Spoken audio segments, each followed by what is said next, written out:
The northern militiamen, having spent a month adrift at sea, were on the verge of an existential crisis. Then, a colossal beam of light tore through the night sky. Was it a divine miracle? No, it was just the Morning Star Lighthouse, their first, mind-shattering glimpse into the sheer industrial might of Luo Chong's Han tribe. The war was won, and its dividends were now being cashed in. 30,000 captives were seamlessly integrated into the economy, with 10,000 adolescents being forged into a disciplined engineering corps. This freed up the tribe's brightest minds, who promptly developed molybdenum steel, an alloy that could bring the roar of a Gatling gun into this primitive world. But Luo Chong, ever the pragmatist, locked away the blueprints for warships and machine guns. The priority was clear: stockpile grain, build infrastructure. His new mechanized harvesters proved so devastatingly efficient, they created an entirely new problem: a grain surplus. His solution? A pivot from mere survival to industrial-scale indulgence. State monopolized liquor, fruit wine, and beer. We left off with our chief, the architect of this steampunk revolution, personally trying to brew the tribe's first barrel of beer in his own kitchen. Unfortunately, the Han tribe had no palm trees. Then we'll try other oils. Luo Chong drew a simple diagram of a noodle-pressing machine and had his guards find a carpenter to build it. Then he had someone gather every kind of edible vegetable oil they could find in the tribe. Soybean oil, peanut oil, corn oil, the works. 7 days later, before the noodle press was even finished, the first experimental batch of beer had finished fermenting. Glug, glug, glug. When Luo Chong poured the liquid from a wooden barrel into a clear glass, everyone was stunned. The amber yellow, translucent liquid, the dense white foam that continuously rose and burst, and that unique, fragrant aroma of malt. Husband, is this really liquor? Why is it bubbling? Xiao Dai's eyes were wide with disbelief. You'll know once you taste it. Luo Chong raised the glass and took a large swig. Burp.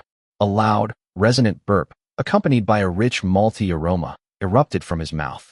The cool liquid slid down his throat, and countless tiny bubbles exploded on his tongue, bringing a tingling sensation of pleasure. This was the taste. So good.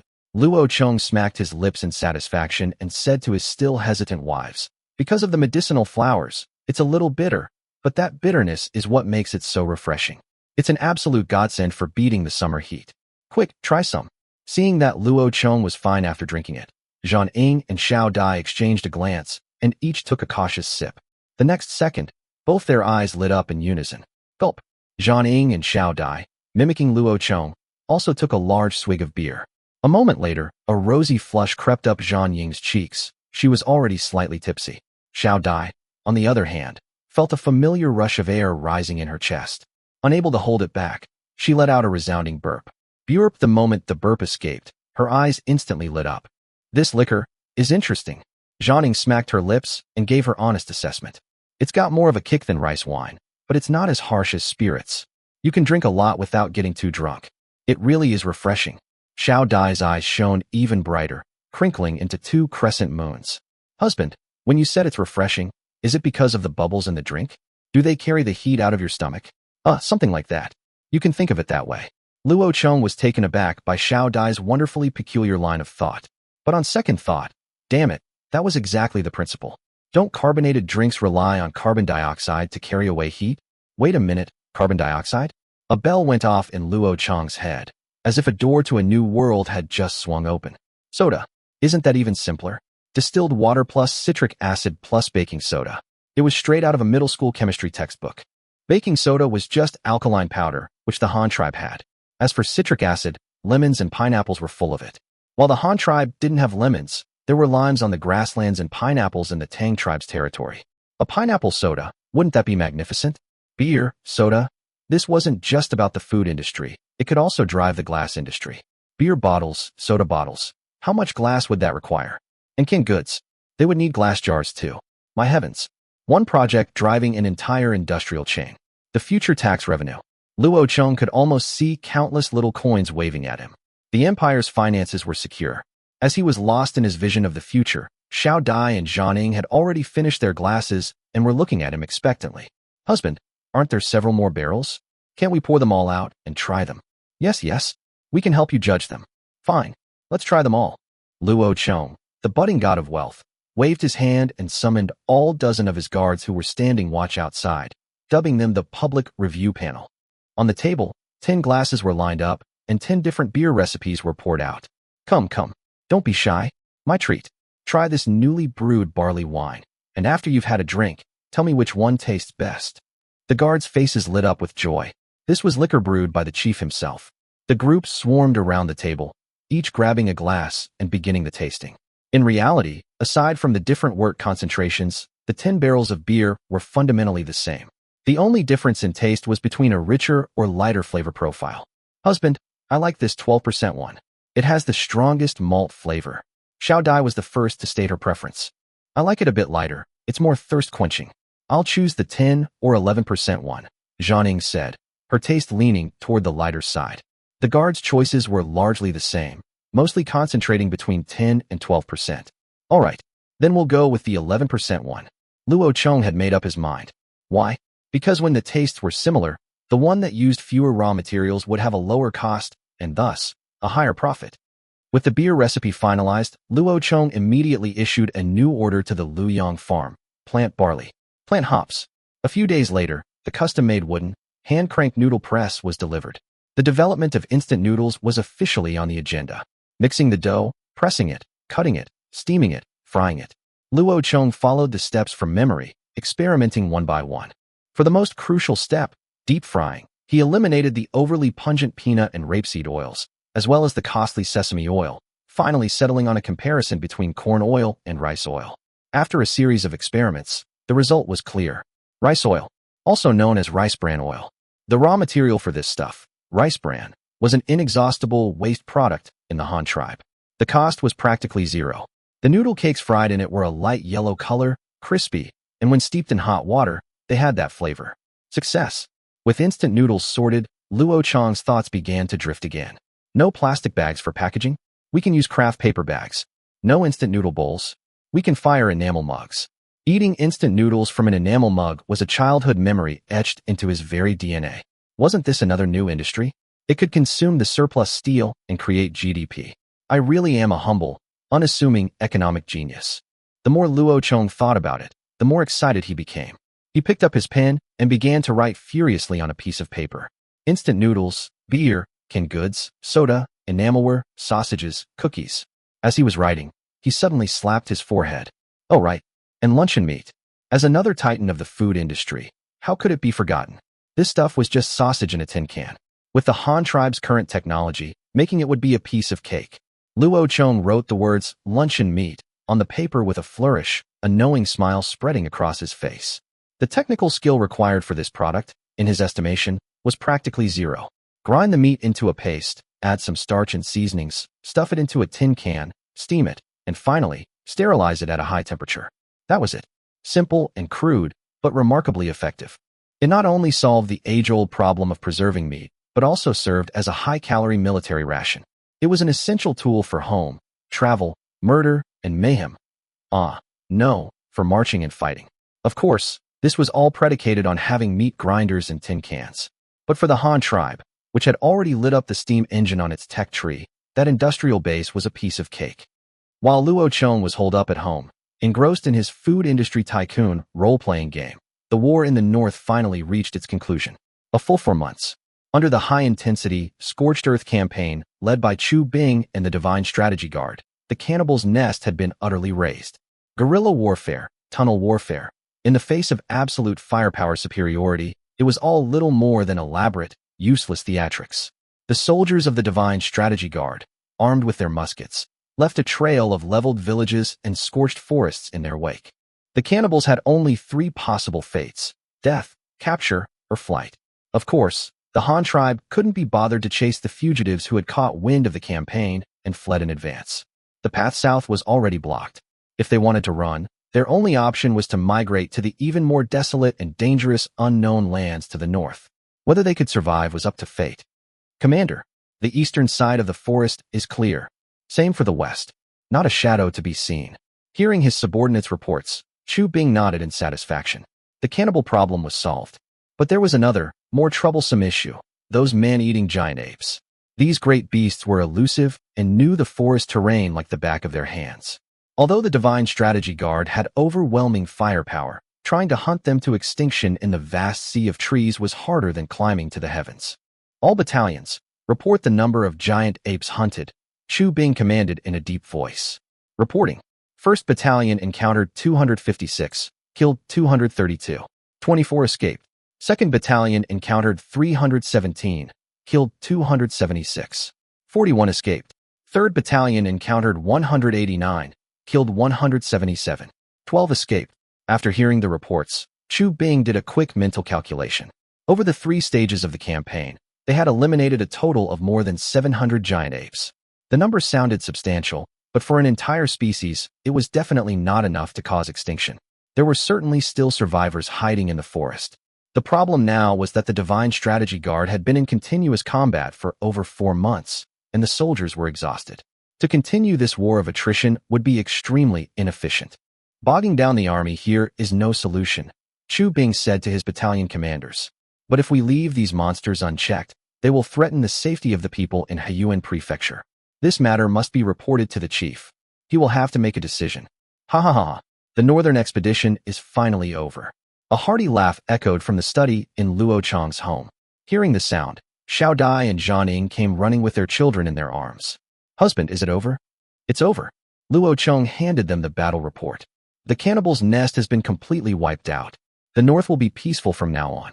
The two of them leaned in to look. Total enemy combatants eliminated, over 28,000. Captives taken, over 5,400. Giant apes killed, over 730.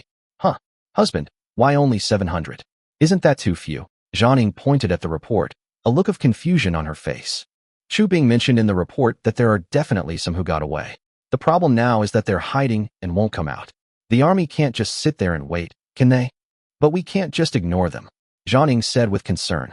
In the future, the people in the north will have to live in constant fear, even just to go into the mountains to cut firewood. How can they live like that? Luo Chong paced around the study. Zhang Ying was right. The hidden threat of the giant apes had to be dealt with. But relying on the army alone wouldn't work. It would take decades to wipe them out completely. The only way was to mobilize the power of the masses. I've got it. Luo Chong clapped his hands. Bounty hunters. Let the common folk hunt them? Can they win? Xiao Dai's eyes widened in shock. She had seen the terror of those monsters firsthand. What's there to fear? Luo Chong walked over to the weapon rack on the wall and took down a crudely fashioned shotgun. We'll equip them with this. It was a double-barreled shotgun. This gun is incredibly powerful.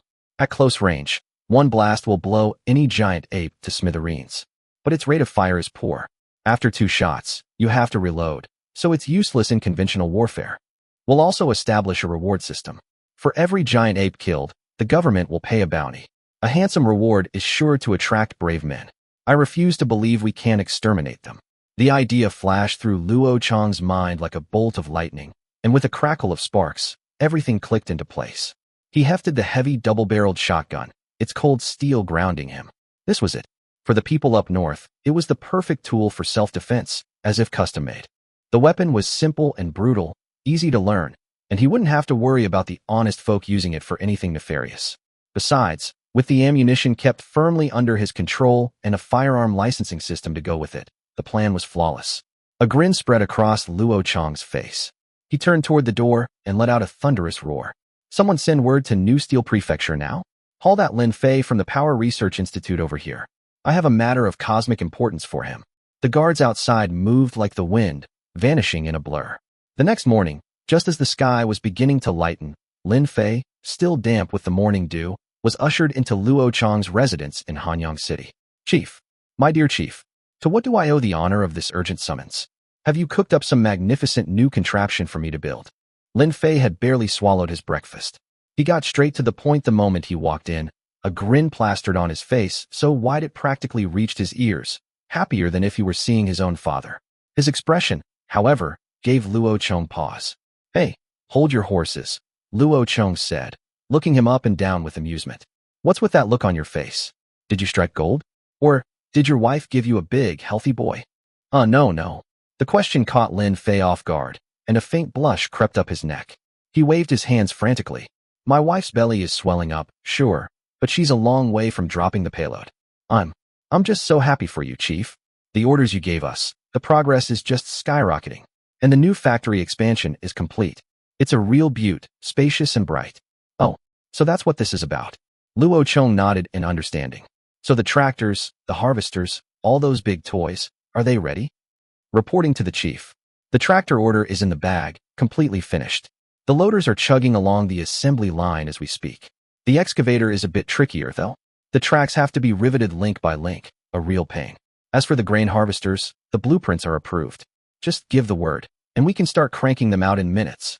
Lin Fei's report was a rapid-fire burst, his words tumbling out one after another. After a moment, as if remembering something else, he slapped his thigh. Oh right, Chief. We also just hammered out 2 more Striver-class locomotives, with a full set of carriages. They've already been loaded onto ships. Should be at the Chongqing Prefecture docks in a few days. I hear the railway construction over there is moving at lightning speed. This news was a small surprise to Luo Chong. He'd been so swamped lately he'd completely forgotten about it. The railway from Chongqing to Qian was only about 160 kilometers, similar to the old Sinway line. On this great plain, with plenty of manpower and materials, building it was like putting together toy blocks. If it weren't for the 2 bridges they had to construct, they'd probably have had the launch ceremony already. I almost forgot about that until you mentioned it, Luo Chong said, smacking his forehead. The Striver is a fine piece of work. It'll be the backbone of our mining operations from now on. But that heavy-duty locomotive I asked you to look into, any progress? Rest assured, Chief. At the mention of his specialty, Lin Fei's posture straightened instantly. The Great Leap heavy steam locomotive project is solid as a rock. We're using the proven design of the Striver, just a scaled-up version. As for that monstrous quad-cylinder 4x6x6x4 dual-engine beast you mentioned, we're in the technical development stage. We figured we'd let the heavy locomotive run for a while first, rack up some experience points, you know? Luo Chong nodded, satisfied. The Power Research Institute was his crown jewel. Whether he could unlock the internal combustion engine and electric locomotive tech trees in this lifetime was uncertain, but maxing out the steampunk tree would be glorious. After all, in another timeline, the pinnacle of steam locomotive engineering had reached insane speeds of over 200 kilometers per hour, fast enough to go toe-to-toe with a modern bullet train. And that wasn't even mentioning his pet project, the 1.8-meter super-wide rail gauge. Don't underestimate those extra 20-odd centimeters over the standard gauge. It was a qualitative leap. A standard gauge car could fit 5 seats across, packed like sardines. His 1.8-meter gauge? An easy 6 seats, with an aisle down the middle and 3 on each side. A 20% boost in transport capacity, just like that. But that wasn't the crucial part. As a transmigrator, Luo Chong understood all too well how a nation's development could be fatally constrained by its rail gauge. Why were all of China's rockets, before the advent of the Long March 5th, a uniform 3.35 meters in diameter? It wasn't that they couldn't build them bigger. It was the railway tunnels. If the train couldn't pull it, you couldn't transport it. For that ridiculously frustrating reason, their aerospace ambitions had been choked for decades. Therefore, while the Han tribe's railway network was still a blank canvas, Luo Chong had to eliminate such a self-sabotaging pitfall for future generations at the very root. His mind was already running wild with visions, a big boy steam behemoth with a dual power system, hauling over 60 carriages, letting out a world-shaking roar on the wide tracks, its thick black smoke pluming into the sky. Chief, seeing Luo Chong's eyes glaze over, a strange smile playing on his lips, Lin Fei felt a shiver run down his spine. He prompted quietly, "Sir, what did you call me here for today? Just say the word, and I'll go through hell or high water to get it done for you." Damn, look at me. Luo Chong snapped back to reality with a slap to his thigh. I almost forgot the main event. Right? I brought you here because I want you to make a batch of guns. He paused, then asked, by the way, do you have any suitable molybdenum steel on hand? Hearing it was just about making guns, Lin Fei let out a huge sigh of relief. He thought the chief was about to announce some insane new mission, like overtake the world in 5 years, reach for the stars in 10. Reporting to the chief, we don't have much molybdenum steel in stock, just some scraps left over from making lathe tools. If you really want to use it for guns, I can just have the steel mill fire up a few more furnaces. What kind of gun are you planning to make? And how many? Luo Chong mulled it over for a moment, considering the practical needs of the Northern Territories, and held up 2 fingers.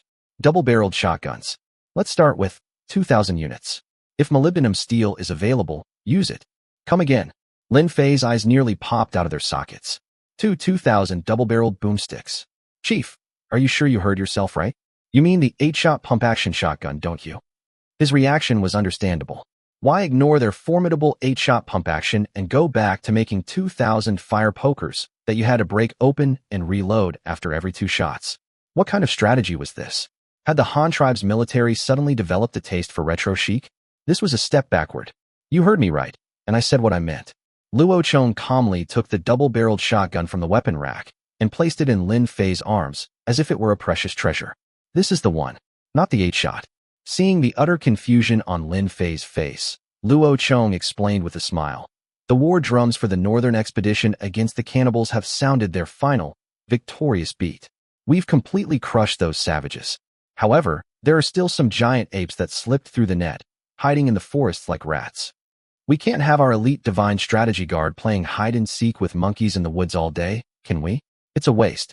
To completely eradicate these beasts, we need to fight a protracted people's war. So, I plan to use this batch of double-barreled shotguns as hunting rifles, distributing them to the logging teams and militia in the north. If they run into a giant ape, they'll at least have the ability to fight back. Understand? This is for the civilians, not the regular army. So that's how it is. The confusion on Lin Fei's face vanished, replaced by sheer joy. The northern expedition is over. My God, this is wonderful news. Ha ha ha. We won't have to worry about those savages anymore. He then clicked his tongue with a hint of regret. It's a shame we couldn't wipe out every last one, leaving the folks up north to deal with the rest. But you're right, Chief, they need these guns. An ordinary person running into one of those apes is just serving themselves up on a platter. He scratched his head. By the way, Chief, there must be at least 30,000 people up north, right? Are 2,000 guns going to be enough? Should we increase the order? Luo Chong already had it all figured out. 30,000 people, subtract half for the children, then discount the old and the infirm, and you're left with 5,000 or 6,000 able-bodied adults at most. 2,000 guns means roughly 1 in 3 can carry one. That's enough. If we need more, we'll deal with it later. It's not like these things are hard to make. The hunting rifles would be centrally managed. Anyone who needed to go into the mountains would be issued one, and they'd organize regular target practice. It would be perfectly adequate. All right. Does the chief have any special technical requirements for this batch of guns? Lin Fei nodded, pulling out his small notebook. Luo Chong glanced at the gleaming silver shotgun in his own hands and pursed his lips. Giving the militia such a flashy piece might be a bit too ostentatious. The requirements are simple. Just 2 points. Luo Chong held up 2 fingers. First, use molybdenum steel if possible. It's tough and durable. Second, I want all the metal parts to be oil-quenched to a pure black finish. A shiny barrel is too conspicuous, not ideal for an ambush. Understood. Lin Fei scribbled the keywords in his notebook. Double barrel, moly steel, 2K units, tactical black. So, Chief, is there anything else? Anything else? Luo Chong's gaze suddenly grew distant. He clapped Lin Fei on the shoulder with a mysterious smile. Not for now, but you can start scouting for talent. Get ready for a project of unprecedented scale. Lin Fei froze, warning bells screaming in his mind. A large-scale, comprehensive project? A phantom ache pulsed in his liver just hearing the words. The last construction vehicle series had nearly driven him to tear his hair out. If another one came along, would he be condemned to sleepless nights for years to come? He cautiously probed. Chief, what kind of project are we talking about? What sort of talent should I start preparing for you? Weapons. Brand new weapons and equipment. A sharp glint flashed in Luo Chong's eyes. Now that we have molybdenum steel, a fine material that raises the upper limit of our material strength, it's time to upgrade the brother's gear. He began to count on his fingers, passionately sketching out his grand blueprint. Rifles, general-purpose machine guns, mortars, grenade launchers, hand grenades, all of it. The entire infantry light weapons package. Most importantly, the bullet caliber must be unified, and we need to get the heavy hitters for city defense, like autocannons, on the development docket. Those pathetic muzzleloaders we have now belong in a museum. They must be replaced with breech-loading artillery equipped with recoil dampening systems. The shells need an upgrade too, the kind that explodes into a shower of shrapnel over a wide area. In short, this is a massive, complex, but interconnected super project. In the future, we will build arsenals in both the north and the south for assembly line production. I need you to cultivate talent from me as if your life depends on it. I'll take as many as you can find. There's no such thing as too many. Gulp. Lin Fei swallowed hard, his mind reeling. To be honest, the moment molybdenum steel was developed, he knew a weapons upgrade was inevitable. He was mentally prepared, but he had never imagined the chief's appetite would be this voracious. This was a complete overhaul of the entire arsenal in one go. He was aiming for the sky. Still, shock was shock. Lin Fei took a deep breath and pounded his chest with a series of resounding smacks. You can count on me, Chief. Developing new weapons is a piece of cake. How could it be any more complex than those engineering vehicles? I'll go back, pick a team, and get right on it. I won't delay your grand vision for a second. Luo Chong nodded in satisfaction and waved him away. Alone in the vast study, Luo Chong spread out a sheet of paper. The tip of his pen danced across the surface as an ambitious weapons reform plan began to take shape. The core idea was simple: unify the caliber and re-equip everyone. All firearms would be standardized to a 7.62 mm caliber. Of course, there had to be a distinction between his own sons and his adopted ones. In Luo Chong's plan, the local forces would all be equipped with bolt-action rifles. But the Central Army, tasked with defending the capital, would leapfrog directly to semi-automatic rifles for every soldier. Maintaining a technological generation gap was a non-negotiable principle in Luo Chong's mind. With heat-resistant molybdenum steel, the advent of semi-automatic weapons was now inevitable. Two classic old guns flashed through Luo Chong's mind: the American M1 Garand and the Soviet SKS, which the Chinese later copied as the Type 56 semi-automatic rifle. Both rifles operated on similar principles and shared the same caliber. The M1 used an 8-round clip, while the Type 56 used a 10-round internal magazine, giving it a slight edge in sustained fire. For Luo Chong, this wasn't even a choice. As a red-blooded transmigrator, he knew the Type 56 like the back of his own hand. There was no need to hesitate. He would copy the homework directly. Besides, aesthetically speaking, the sleek, clean lines of the Type 56 were far easier on the eyes than the M1 Garand, which was thin at the front, thick at the back, and looked more like a fire poker. What? You don't know what a Type 56 looks like? Go look at the gleaming ceremonial rifles carried by the Tri-Service Guard of Honor. That's the one. With the rifle sorted, the next item was the general-purpose machine gun. Luo Chong skipped the option of developing separate light and heavy machine guns and went straight for a GPMG. It saved time, effort, and perfectly suited the Army's needs. When it came to GPMGs, Hitler's buzzsaw, the MG42, was undoubtedly famous. But Luo Chong shook his head at the thought. The reason was simple. The weapon had another nickname: the Quartermaster's Curse. A rate of fire exceeding 1,000 rounds per minute sounded fantastic, but it chewed through ammunition like water. The Han tribe's meager resources couldn't sustain that kind of expenditure. Moreover, the core function of a machine gun was suppressive fire, not just spraying bullets. Too high a rate of fire was actually detrimental to sustained output. Having ruled out the MG42, Luo Chong set his sights on another legendary weapon: the Russian-made PKM general-purpose machine gun. This weapon was known as the Russian Rambo gun, designed by the same father as the AK. It was rugged, reliable, and cheap. Most importantly, it also used the 7.62 mm caliber, allowing it to share ammunition with the rifles, perfectly solving the logistics problem. The PKM was lightweight, its recoil absurdly low. It could deliver ferocious firepower without burning through ammo too quickly. It was the perfect choice, practically tailor-made for the Han tribe. That was it. They would copy it. Thus, the infantry's three mainstays, the bolt-action, the Type 56 semi-auto, and the PKM GPMG, were all decided. However, Luo Chong ran into a small snag with the hand grenades. Due to limitations in their chemical industry, they couldn't produce pull-fuse stick grenades for the time being. They had to settle for the next best thing: the structurally simpler egg-shaped grenade. It was at a disadvantage in throwing distance, but what they lacked in manpower, they would make up for with machinery. A wicked grin spread across Luo Chong's face as he sketched a crude diagram on the paper: the M79 40mm grenade launcher.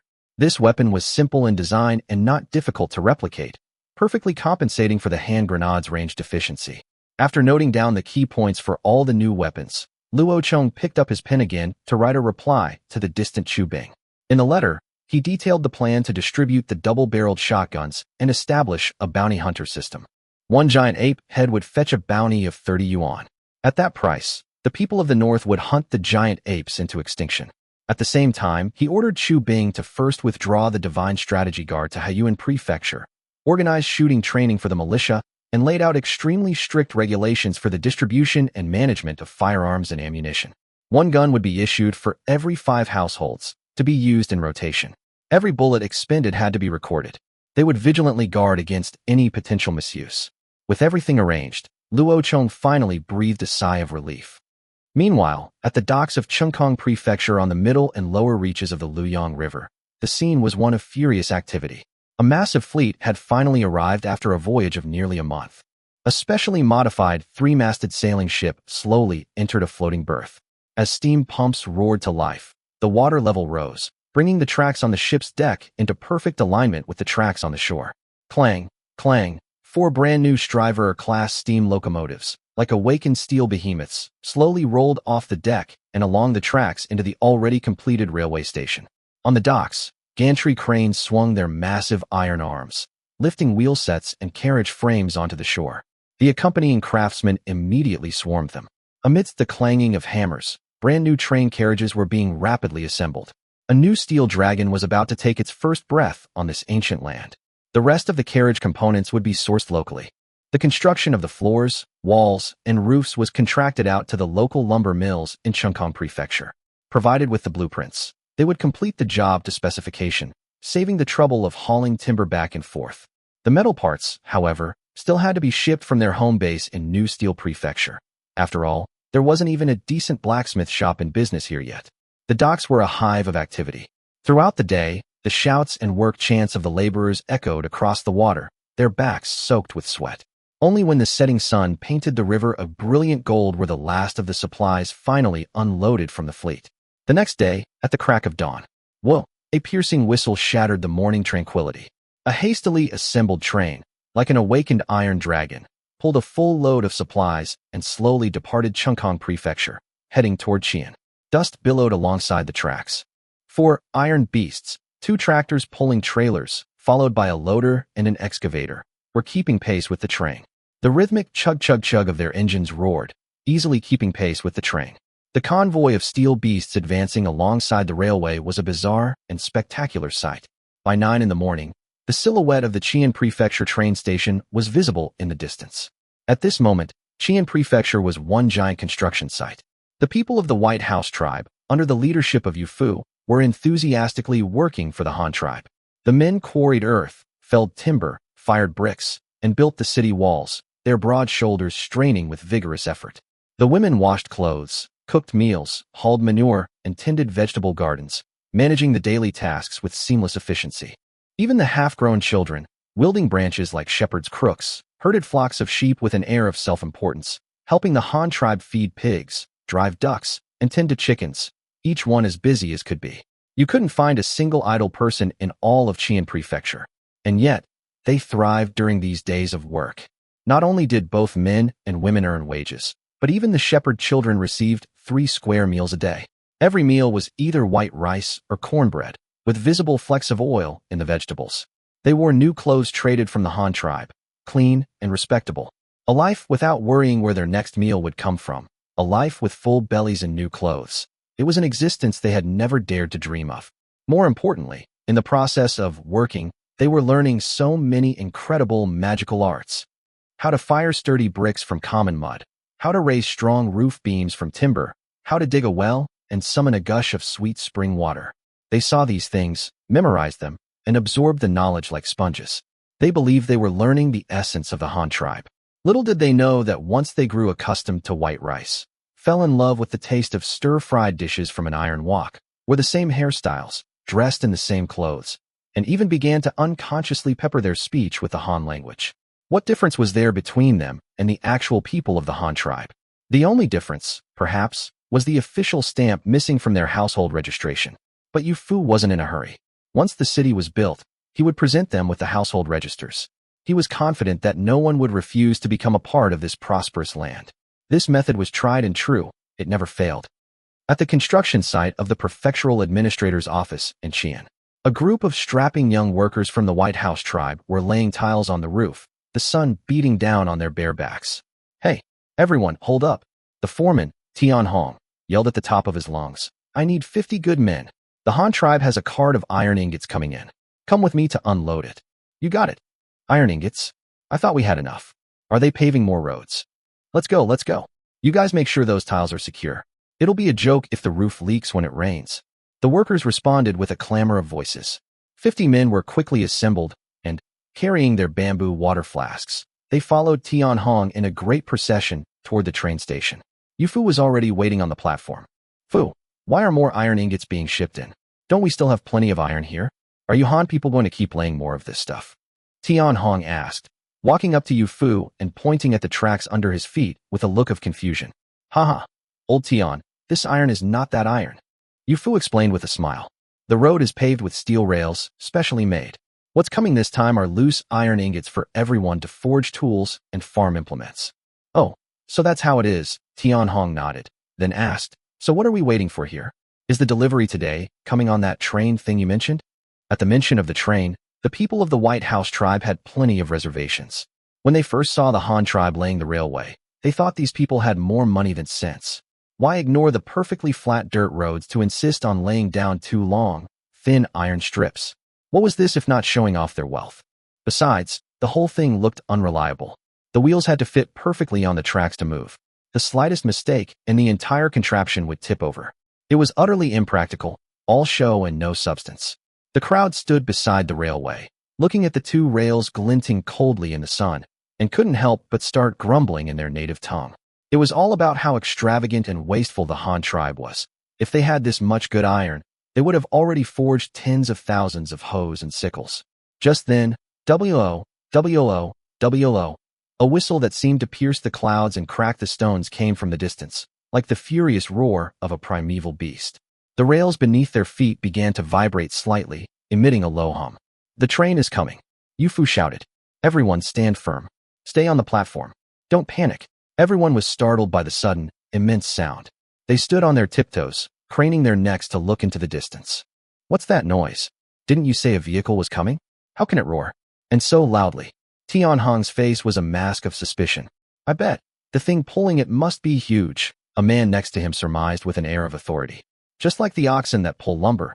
The bigger they are, the louder they bellow. Hearing this, the crowd found it surprisingly reasonable and nodded in agreement. However, a minute passed, and not so much as a shadow of the vehicle appeared. Tian Hong was getting antsy. Fu, why isn't that train here yet? Soon. Yufu pointed into the distance. Look, isn't that it? Everyone, pay attention, and do not get off the platform. Following his finger, the crowd saw it. At the end of the railway, a behemoth of black and red was chugging towards the station, belching thick white smoke as it moved steadily along the two slender steel rails. There were no oxen or horses pulling it. It was moving on its own. When the steel giant slowly glided into the station and came to a stop before them, time seemed to freeze. Every mouth hung open, eyes wide as saucers, their chins practically on the floor. My heavens, it was so big. It was so long. They had been amazed by the Han tribe's four-wheeled carriages, but compared to the thing before them, those were mere toys. A single one of its carriages was as long as 3 or 4 horse-drawn carts, and there were 20 such carriages, linked one after another. What kind of transport capacity was this? A single trip could do the work of nearly 100 horse-drawn carts. Gods, this is a train. Woo-woo. The train blasted its whistle again, the immense sound wave feeling as if it would shatter their eardrums. The crowd snapped out of their trance. So that monstrous roar from before had come from this iron beast right in front of them. It's like an iron serpent. It must be hundreds of meters long. The people of the White House tribe exclaimed in awe. However, their shock had not yet subsided when another piercing whistle sounded from the distance. And from the sound of it, there was more than one. Tian Hong was completely bewildered. What's going on? There's more than one of these iron contraptions. Chug chug chug chug. Woo. Before he could react, the roar of engines grew louder, coming from far to near. For strangely shaped vehicles appeared in their line of sight, driving along the open ground beside the railway. Leading the way were 2 tractors, followed by a loader and an excavator. If the train had delivered a shock of sheer scale, these 4 vehicles delivered a shock of flexibility. No matter how impressive the train was, it was still dependent on expensive iron rails. But these 4 machines could roam freely on ordinary dirt roads. Only at this moment did the people of the White House tribe have a sudden awakening. They thought they had learned so much, but compared to the true technological prowess of the Han tribe, what they knew was merely the tip of the iceberg. This tribe, so powerful it was suffocating, seemed to possess an endless supply of magical creations that appeared one after another, constantly shattering their understanding of the world. These are also vehicles made by the Han tribe? Tian Hong stared, his mouth agape wide enough to fit a fist, at the iron contraptions puffing white smoke and making a strange chugging sound. He asked a question on instinct. But the moment the words left his mouth, he knew how foolish it was. This thing, besides the gods of the Han tribe, who else in this world could have built it? Besides, the white smoke puffing from its rear was a dead ringer for the trains. Tractors, and a loader and an excavator. Unlike the bewildered Tian Hong, Yu Fu recognized these treasures at a glance. He had accompanied Luo Chong to the Power Research Institute before the new year and had seen them, though they were only half-finished prototypes at the time. His orders had only mentioned a train delivering supplies. He had no idea it would be accompanied by these four big guys. The surprise on his face was no less than Tian Hong's. The convoy came to a stop in the open space across from the platform. Tian Hong, like a curious child, sidled over, pointed at the bizarrely shaped machines, and pressed, "Fu, are these also vehicles? What are they for? They look so unique." Unique was an understatement. The tractors, with trailers hitched to their backs, were just barely within their realm of understanding. They were essentially carriages without ox or horse. But the two machines behind them were beyond their comprehension. One had a giant iron pot on its front. The other had done away with wheels entirely, replacing them with two black iron belts.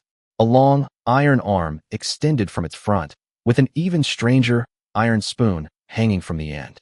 It was the ugliest, most peculiar thing they had ever seen. Ahem, allow me to enlighten you.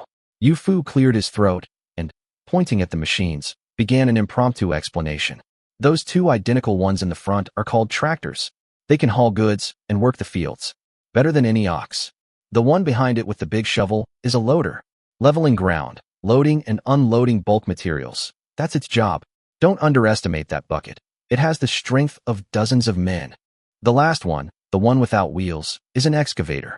It's for digging. As he spoke, Yu Fu held out his own arm, mimicking the excavator's movements for Tian Hong. See that? It's called a mechanical arm, just like a person's. It can extend and bend. And that bucket on the end is like our hand. One scoop, and you've got a huge pit. Tian Hong listened, utterly dumbfounded, his mind reeling. He couldn't fathom how the Han tribe had transformed a pile of inert, heavy iron into iron men that could follow orders and work. Didn't this mean that as long as the Han tribe had enough iron, they would never lack for labor? Their productivity would be through the roof. My gods, Tian Hong took a deep breath, his awe genuine and profound.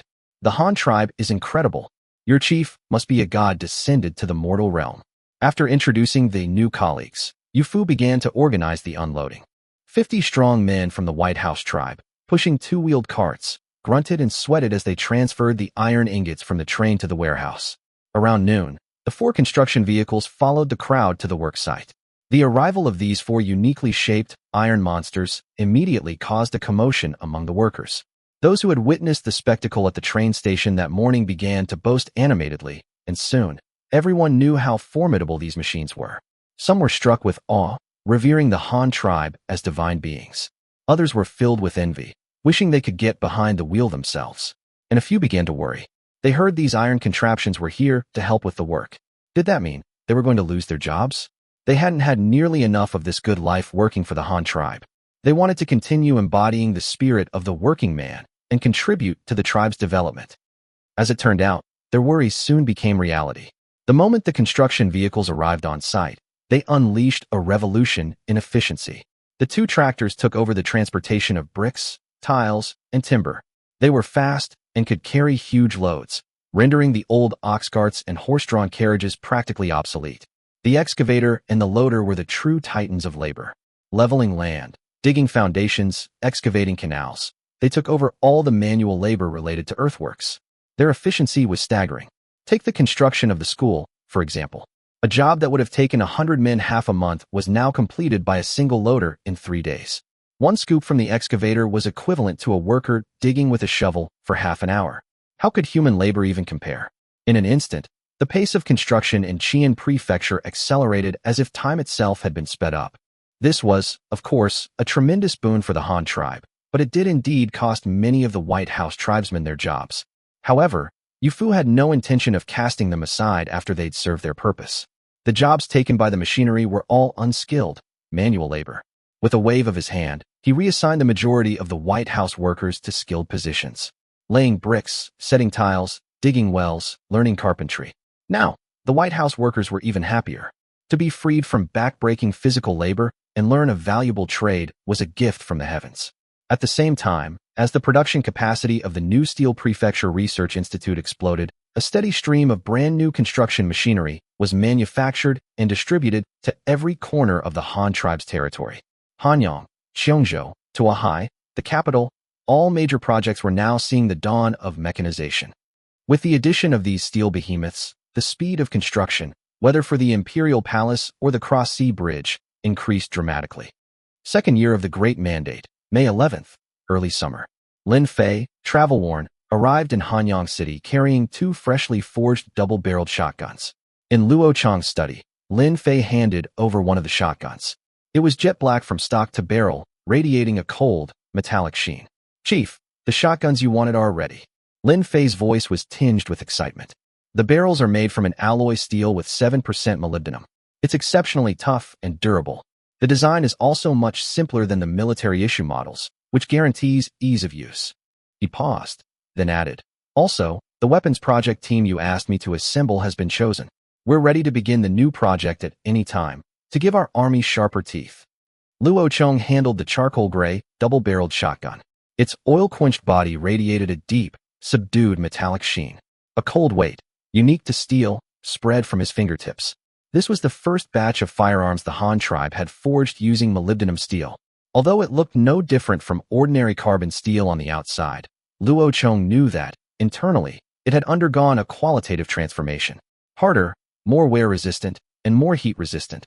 It meant superior performance and a longer lifespan. "Has the shipment been sent to Haiyuan Prefecture?" Luo Chong asked casually.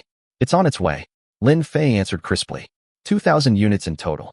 The ammunition is compatible with that of the Divine Strategy Guard, so we didn't have to ship it separately. I used the little flying fish clippers. They should be arriving any time now. Good. Luo Chong nodded, his focus shifting. "You said you could start a new project at any time. Does that mean things have slowed down with the construction vehicles?" A barely perceptible frown creased Lin Fei's brow. He considered the question for a moment before explaining. "If you're asking if we're busy, then yes, we are.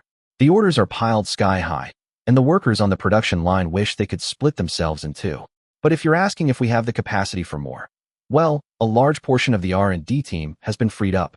The designs for the tractors, excavators, and other vehicles have all been finalized, which has naturally freed up their respective development teams. The situation at the Institute right now is a massive shortage of production workers, but as for researchers, we have plenty of those." Hearing this, Luo Chong knew what he had to do. "Excellent." He slapped his hand on the table, his eyes flashing with excitement. "Then we will officially establish the new weapons project. For now, we'll establish two divisions, light weapons and heavy weapons. Go back and select your teams. These two divisions may eventually become independent, dedicated weapons research institutes. For any technical hurdles you can't overcome, I'll have the Comprehensive Research Institute provide assistance." Luo Chong's tone was decisive. "Before anything else, I want you to develop the new ammunition. Then, and only then, will you develop the new guns based on that ammunition. The bullet comes before the gun." This was an immutable truth in the history of firearms development. From black powder to smokeless powder, from the mini-ball to the metallic cartridge, every revolution in ammunition inevitably spurred a generational leap in firearm design. Luo Chong understood this principle deeply. "A wise decision, Chief." Lin Fei nodded, then asked, "And the specific sub-projects?" "I've already laid them all out for you." Luo Chong pulled a thick stack of blueprints from his drawer. "The development direction, key data, and even some detailed schematics. I've drawn them all. When you leave, I'll have a squad from the Praetorian Guard escort you." His expression turned serious as he added, "Furthermore, everyone involved in the project must sign a non-disclosure agreement. This is non-negotiable. Anyone who leaks information will be prosecuted to the fullest extent of Han law." "Chief, aren't you being a bit overly cautious?" Lin Fei puffed out his chest with a hint of pride. "With all due respect, even if you gave these blueprints away, no one else could build them. Without the machine tools, without the high-grade steel, what are they going to make them with? Hopes and dreams." "I understand that." Luo Chong knew the logic was sound, but he remained firm. "This isn't about whether we have rivals. It's about procedure and principle. Just follow the orders." "Yes, Chief." Lin Fei said no more, bowing in assent before turning to leave. After Lin Fei departed, Luo Chong buried himself in his study, beginning to organize the weapon blueprints that had been sealed away in his memory. The 7.62 mm caliber bolt-action rifle was an improved version of the Gur 98. The barrel was shortened, the bolt handle was turned down, and its overall profile was closer to the classic 98K. He chose the Mauser because it was simply exceptional. The Mosin-Nagant's bolt was notoriously stiff, while the British Lee-Enfield was simply too bizarre-looking for Luo Chong's aesthetic taste. The Mauser, on the other hand, had been copied and emulated the world over, a testament to its superior design. More importantly, shortening the rifle was a deliberate move to maintain a comprehensive weapons advantage for the Central Army over the local forces.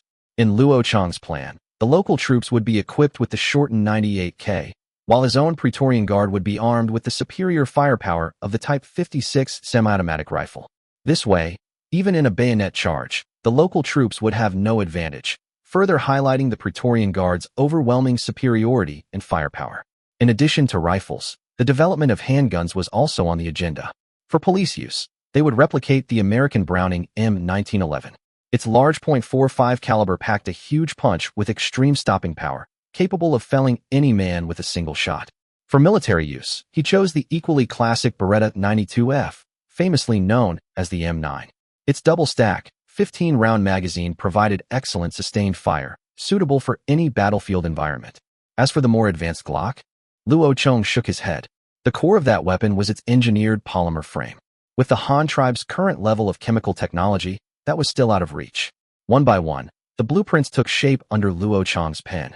A vast weapons development system, encompassing rifles, machine guns, pistols, grenades, and 2 brand-new types of ammunition, was quietly taking form. The fangs of the Han tribe were about to be reforged. Luo Chong mentally reviewed the famous handgun models from his past life, ultimately crossing off the trouble-plagued domestic Type 92 and the pathetically underpowered Type 64 pea shooter. It wasn't a lack of patriotism. It was simply that both weapons had a notorious history of flaws. The Type 92, in particular, had an infamous tendency to drop its magazine, forcing Chinese SWAT teams to purchase Glocks for emergencies. It was a national embarrassment. In the end, after careful consideration, Luo Chong settled on the mature, reliable design of the M9 pistol as the standard-issue sidearm for his military. With the Han tribe's current molybdenum steel technology, while they couldn't perfectly replicate the original's chrome-lined barrel with its 20,000-round lifespan, achieving a 10,000-round lifespan was more than feasible and would be entirely sufficient for the Army's needs. And so, the first phase of the light weapons project was officially launched, a grand undertaking comprising 10 sub-projects. The new bolt-action rifle, the Type 56 semi-automatic rifle, the PKM general-purpose machine gun, the egg-shaped hand grenade, the M1911 police pistol, the M9 military pistol, and the 4 new types of ammunition to accompany them. As for the big guns like autocannons, mortars, and heavy howitzers, Luo Chong planned to tackle them in the second phase, after they had unlocked the steam-powered warship tech tree. He knew better than to rush. Progress had to be made one step at a time. Once all the blueprints and materials were organized, Luo Chong immediately dispatched a team of his most trusted Praetorian Guard to escort these treasures, which held the future of the Han tribe, to the Power Research Institute in New Steel Prefecture. With the weapons development underway, Luo Chong began to mull over another major undertaking, the restructuring of the industrial district. Right now, New Steel Prefecture was a hodgepodge where everything was thrown together. It was centralized, yes, but also chaotically managed and not conducive to long-term growth. It had to be reorganized. Luo Chong's plan was to establish 3 new state-owned companies. One would be called New Steel Metallurgy, specializing in steelmaking and rolling, and selling finished steel products of various specifications. Another would be Hanyang Heavy Industries, dedicated to producing heavy equipment like tractors, excavators, and trains. In the future, it would also venture into gantry cranes, lifting cranes, and even steam-powered automobiles. The last, and most crucial, would be Northern Machinery. Its business would cover steam engines, pneumatic tools, hydraulic equipment, precision machine tools, and even offer custom production line services. Through this restructuring, the existing industrial resources of New Steel Prefecture could be optimized, forming a complete industrial chain that would be easier to manage and develop. Of course, Luo Chong wasn't acting on a whim. He knew well that the greatest pitfall of industrialization was attempting to do too much, too soon. The division was purely for administrative convenience. The physical locations of these factories and companies would not change. They would remain clustered in New Steel Prefecture, forming a massive industrial complex. After all, industry was all about supporting infrastructure. Moving a steel mill to a place with no iron ore, no coal, and poor transportation? Only a complete fool would do something so stupid. While Luo Chong was meticulously planning the future of the Han tribe, step by step, a sudden burst of jubilant cheers erupted far away, in a laboratory at the Comprehensive Research Institute on the island in the lake. Click, clack, clack, clack. With a crisp mechanical sound, a bizarrely shaped camera in Ao Fei's hand successfully took its first breath. My God, Gu Chong, you're an absolute mechanical genius, Ao Fei exclaimed, throwing an arm around a shy young man beside him, his face flushed with excitement. You even managed to build such a precise shutter. I tell you, those guys at the Second Institute who only know how to build carts aren't even worthy of shining your shoes. The young man, hailed as a genius, Gu Chong, scratched his head in embarrassment. Team leader Ao, if there's nothing else, I'll get back to my work. Don't be in such a hurry to leave. Ao Fei grabbed his arm, winking. How's that second-generation mechanical clock of yours coming along? When it's done, we'll report our success to the chief together. This achievement is enough to get you promoted to a 4th-level artisan. Gu Chong nodded shyly. It's almost done. All the parts are ready. Just give me one more day for assembly. All right, get to it then. Ao Fei clapped him on the shoulder, finally letting him go with a satisfied smile. After seeing Gu Chong off, Ao Fei picked up the brand-new offset axis camera, again, caressing it as if it were a lover, unable to put it down. This new camera was the culmination of countless hours of hard work from both him and Gu Chong. Not only did it feature a convenient viewfinder for framing shots, but it also incorporated a revolutionary 5-blade pneumatic interlens shutter designed by Gu Chong. This contraption used a pneumatic piston, similar to a syringe, to control the opening and closing of the shutter. It not only allowed for precise control of the exposure time, but also minimized the camera shake caused by pressing the shutter button, resulting in sharper, clearer photos. The most brilliant part? This pneumatic shutter could be connected to a long air tube with a rubber bulb at the end. A photographer could set up the camera in advance, run in front of the lens, strike a pose, and then give the rubber bulb a gentle squeeze. Click. A perfect self-portrait was born. That's right, you read that correctly. A selfie.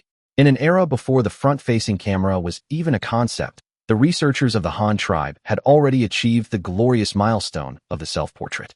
Of course, this gadget wasn't created for them to admire their own reflections. In certain special circumstances, such as being stranded in the wilderness with only one other person and no third hand to take a photo, this device would be a lifesaver. It's safe to say that, apart from the yet-to-be-invented roll film and color printing technology, the Han tribe's camera was already remarkably close to the old-school film cameras of Luo Chong's previous life. And all of this was thanks to the 17-year-old mechanical genius, Gu Chong. This young man was born for precision machinery. Ever since he presented Luo Chong with the mechanical mantle clock, he had buried himself in the laboratory, dedicating himself to developing the second-generation model.